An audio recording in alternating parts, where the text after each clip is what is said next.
Novak Djokovic va-t-il remporter un nouveau grand chelem dans sa carrière? Est-ce qu'il peut résister à la nouvelle ère Alcaraz-Sinner qu'on est en train de vivre? Est-ce que Novak Djokovic peut s'offrir un tout dernier défi en carrière? On en parle tout de suite. Salut à tous, j'espère que vous allez bien. Je suis très heureux de vous retrouver juste après Wimbledon pour parler d'un sujet quand même très important, très intéressant. C'est est-ce que Novak Djokovic, l'homme au plus grand titre en Grand Chelem, peut-il en remporter un 25e? Peut-il aller chercher ce chiffre rond, les 25 Grands Chelems? Et c'est la question qui est très importante. Ça fait 7 Grands Chelems consécutifs qu'on vit une hégémonie Alcaraz-Sinner. Ça fait 4-3 en faveur de Yannick Sinner sur les 7 derniers Grands Chelems.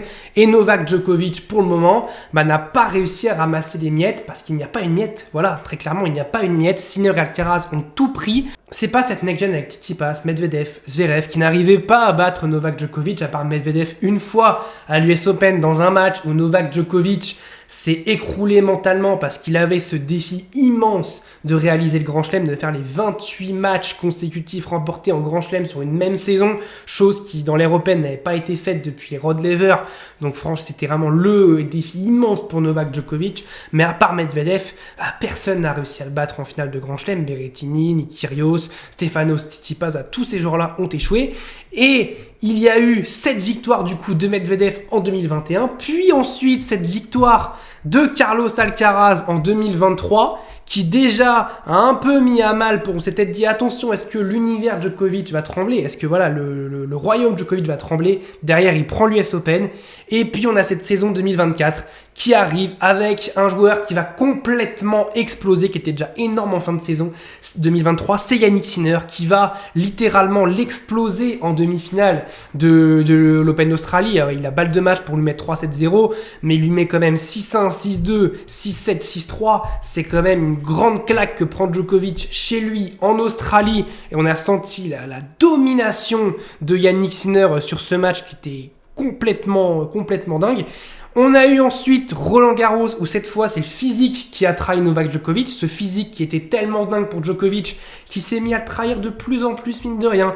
Donc il fait un match face à Musetti qui finit à 3h du matin, qui est un match complètement dingue, qui est peut-être même le match de la quinzaine. Ensuite face à Cerundolo, il gagne le premier set tranquillement, il se blesse en début de deuxième set et puis c'est un peu la catastrophe, mené 2-7-1, il s'en sort, on ne sait pas comment mais il s'en sort avant malheureusement pour lui de déclarer forfait face à Casper Ruud parce que physiquement voilà, son corps a trahi son ménisque. Il a dû faire une opération du ménisque. Il revient à Wimbledon par miracle, parce que beaucoup disaient c'est sans doute mort pour Wimbledon. Il va essayer de tout faire pour venir pour les JO.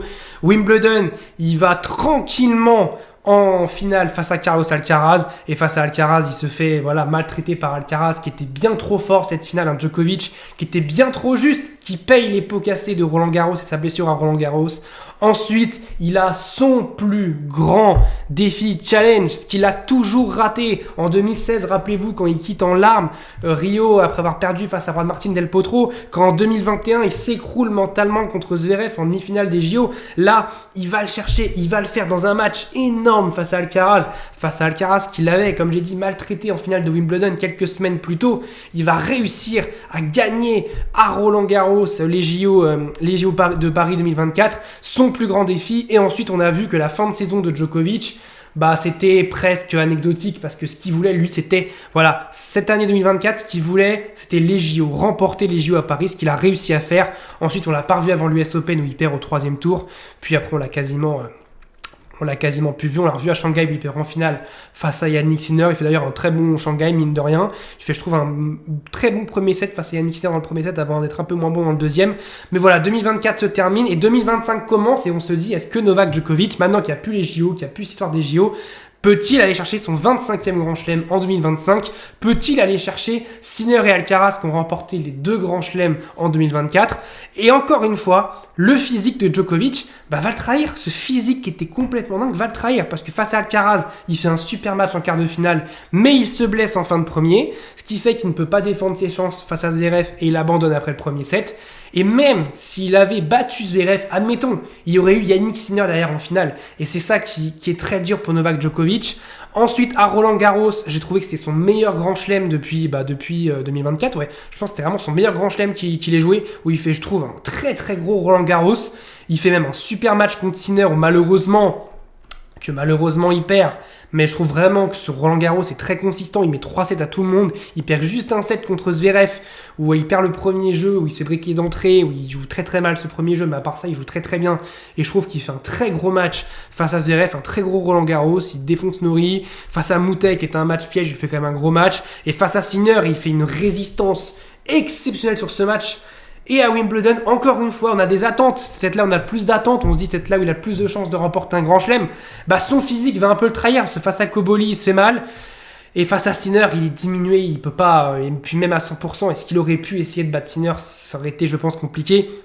Et en plus, il a lâché un peu de vitesse qu'il n'a pas fait à Roland Garros, qu'il a fait à Wimbledon. Il perd un set face à Müller au premier tour. Il perd un set face à Deminor en 8ème de finale. Il perd un set face à Cobolli en quart de finale. Donc voilà, il lâche un peu d'énergie, ce qu'il ne faisait pas sur les grands chelems précédents. Et que même s'il faisait ça sur les grands chelems précédents, il avait cette capacité physique à rebondir et à tenir 5 heures de plus. Ce qui va être très dur pour Novak Djokovic maintenant, c'est qu'on a Carlos Alcaraz et Yannick Sinner qui sont tête de série 1 et tête de série 2. Les deux, comme ils sont aux 2 premières places du classement et que pour le moment, personne n'a l'air de les bouger parce que Zverev ne se bouge plus trop en ce moment, Djokovic, il est obligé de jouer en demi-finale, voire en quart de finale vu son classement, dès les quarts de finale ou dès les demi, Sinner ou Alcaraz. Et ça, c'est un énorme problème parce que ça veut dire que s'il veut gagner le titre, il est obligé de battre, sans doute, Sinner et Alcaraz dans le même tournoi. Il peut pas espérer que les deux se rencontrent en demi, qu'il y en ait un des deux qui s'entretue entre eux, que l'autre soit cramé en finale et que Djokovic en profite. Parce que ils sont à chaque fois dans une partie opposée vu qu'ils sont tête de série 1 et tête de série 2. Et ça,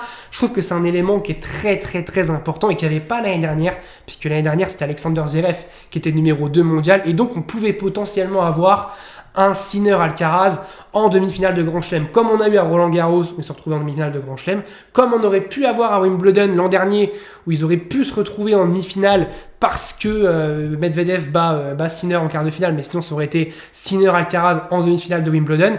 Donc il aurait pu avoir cette chance-là l'année dernière pour Djokovic. Là, cette année, c'est beaucoup plus compliqué parce que Sinner est numéro 1, Alcaraz est numéro 2, et donc il sait qu'il est obligé de passer par l'un des deux, et que les deux, ils sont tellement réduits. Sinner, il a remporté 27 matchs sur les 28 derniers en Grand Chelem. Il remporte l'US Open, l'Open d'Australie, il a 1 point de remporter Roland Garros, il remporte Wimbledon.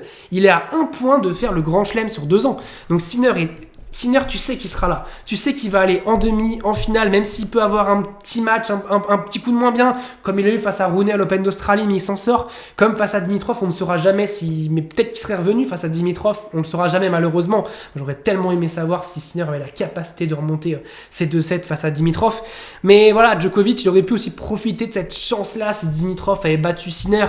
Mais malheureusement, la chance a tourné dans l'autre sens, a basculé dans l'autre sens pour Yannick Sinner.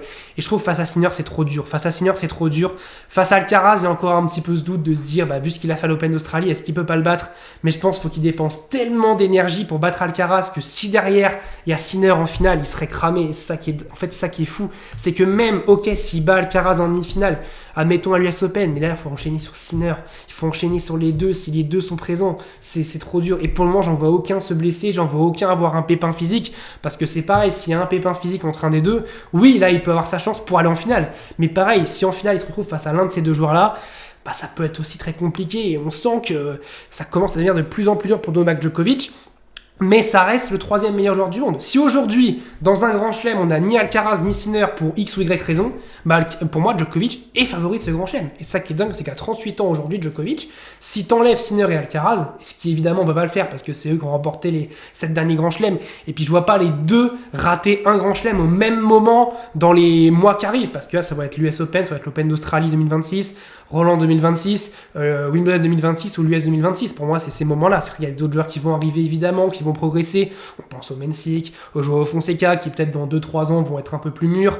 Donc voilà, Djokovic, s'il doit gagner un grand chelem, c'est clairement maintenant. Il sait que c'est pas dans 3-4 ans qu'il pourra gagner un grand chelem, c'est maintenant. C'est dans les mois qui arrivent, c'est cet US Open là. C'est en plus l'US Open, Alcaraz, l'année dernière, il a pas fait un bon US Open. Est-ce qu'il peut faire pareil cette année? On peut se dire que non, parce que l'année dernière, il y avait les JO, ça a fait tellement mal à Alcaraz de perdre les JO. D'ailleurs, il perd à Cincinnati au premier tour face à Gaël Monfils. Il perd ensuite au 2e tour de l'US Open contre Botic van de Zandschulp, mais il fera peut-être pas ça cette année. Il fera pas ça tout le temps. Donc ouais, le temps le temps est en défaveur de Novak Djokovic aujourd'hui, lui qui a tellement aimé, courir après le temps, après les records de Nadal et de Federer, qui a toujours été, au début de sa carrière, en tout cas le troisième, celui qui chassait les records. Maintenant, les records, il les a tous, et ce qu'il veut, c'est encore les agrandir, et ça c'est quand même, faut valoriser ça, c'est quand même dingue de se dire, à ce moment-là, Djokovic, il a Federer qui est parti, Nadal qui est parti, les deux joueurs qui, pour moi, ont fait que Djokovic est devenu de Djokovic. C'est-à-dire qui ont donné la dalle à Djokovic pour aller battre ces joueurs-là. Et c'est quand même énorme, je trouve, d'avoir encore la force mentale. On le voit quand il fait des matchs à Roland-Garros contre Sinner, à quel point il s'encourage, à l'Open d'Australie contre Alcaraz, à quel point il s'encourage d'avoir cette dalle-là, de vouloir aller chercher encore une fois un grand chelem, alors qu'il a tout eu, il n'a plus rien à prouver, il a tout gagné. Et cette force mentale qu'il a d'aller chercher, d'aller vouloir chercher encore ces grands chelems, moi, je trouve ça complètement dingue et je ne peux que applaudir ça de la part de Djokovic. Ça va se compliquer parce qu'il y a aussi évidemment la variable physique. Comme je l'ai dit, il a quand même pas mal de grands chelems sur les derniers grands chelems où il perd physiquement. À Roland-Garros, il se blesse physiquement et donc il peut pas finir Roland-Garros.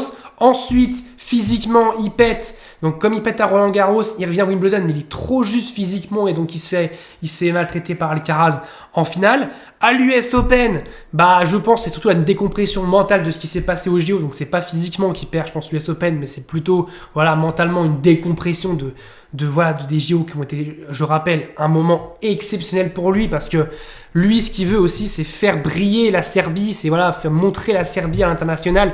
Et je pense dans sa tête, je pense qu'il s'est dit qu'il a trahi son pays quand il perd en 2021 contre Zverev, quand il perd en 2016 au premier tour contre Del Potro. Je pense qu'à ce moment-là, il s'est dit je trahis ma nation et que c'est horrible, ça devait être horrible pour lui. Et ce qu'il a fait en 2024, c'est redonner ce cadeau à la Serbie de cette médaille d'or qui était complètement folle. Et je pense à la décompression en fin de saison, on l'a vu, il a quasiment pu jouer, il a joué l'US Open, il a joué un match en Coupe Davis et il a joué Shanghai. Après, on l'a plus vu de toute la fin de saison. L'Open d'Australie 2025, il fait super match contre Alcaraz, mais il se blesse, il pète physiquement. À Roland-Garros, c'est là, bizarrement, on l'attendait le moins, et c'est là où j'ai trouvé vraiment le plus fort. J'ai trouvé vraiment très très fort à Roland-Garros, et il tombe sur un excellent Sinner, parce que franchement, Djokovic, cette demi-finale de Roland-Garros qui est splendide, qui franchement, avant la finale, est le match de l'année presque, franchement, ce Djokovic-là à Roland-Garros, il m'a épaté, et à Wimbledon, pareil, physiquement, ça pète un peu et on voit face à Sinner, il est diminué parce que oui, Djokovic, il a un peu plus de mal et en plus, il a un Sinner qui, je trouve, est rentré dans sa tête. Alcaraz, je pense pas encore, mais Sinner est rentré dans sa tête et ça va se compliquer. Et en plus, il a pas de bol parce qu'il joue Sinner à Roland-Garros, il joue Sinner à Wimbledon. Il aurait peut-être préféré jouer Alcaraz en demi-finale de Wimbledon. Bon, évidemment, on le saura jamais, mais il aurait peut-être préféré jouer Alcaraz. Et donc on verra, ça donnera l'US Open. Dites-moi, vous, est-ce que vous pensez que Novak Djokovic peut encore gagner un grand chelem? Est-ce qu'il est capable de gagner encore un grand chelem en ayant évidemment cette variable Sinner-Alcaraz, ce défi immense de battre Sinner et Alcaraz, ou Alcaraz, voire de battre les deux, ce qui serait un défi exceptionnel comme il aurait dû faire à l'Open d'Australie cette année, de battre Sinner et Alcaraz. Est-ce que vous l'envoyez capable de réaliser ce dernier immense défi de remporter un 25e grand chelem? N'hésitez pas à vous abonner, à liker, à commenter si la vidéo vous a plu. Je vous remercie du fond du cœur du soutien, toujours de plus en plus nombreux.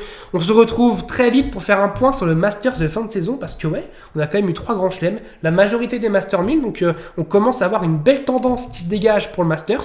On va voir qui du coup va jouer gros sur cette saison américaine qui arrive. Je vous dis salut à tous, portez-vous bien.